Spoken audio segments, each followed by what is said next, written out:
থার্ডের terminal high অ্যান্টিটিউড area defence এতে ব্যবহার করা হয়েছে অত্যাধুনিক রাডার, রয়েছে শত্রুপক্ষের ছোড়া ক্ষেপণাস্ত্র, রকেট বা যুদ্ধবিমান ধ্বংসের জন্য শক্তিশালী ক্ষেপণাস্ত্র।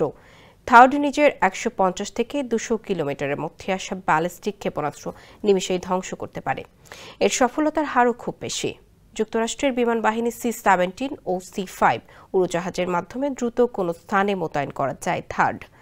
এটি যুক্তরাষ্ট্রের একমাত্র আকাশ প্রতিরক্ষা ব্যবস্থা যেটি স্বল্প ও মধ্য পাল্লার ক্ষেপণাস্ত্র ধ্বংস করতে পারে। এছাড়া মধ্য ও দূরপাল্লার মাঝামাঝি শক্তিশালী ক্ষেপণাস্ত্র ধ্বংসেরও সক্ষমতা রয়েছে এটির। থার্ড আকাশ প্রতিরক্ষা ব্যবস্থা বায়ুমণ্ডলের ভেতরে ও বাইরে দুই জায়গায় থাকা ক্ষেপণাস্ত্রই ধ্বংস করতে পারে।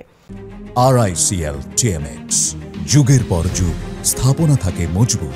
ইসরায়েলের করা বিমান হামলা দিয়ে গত ১৩ জুন শুরু হয় তেল আবিব ও ইরান যুদ্ধ।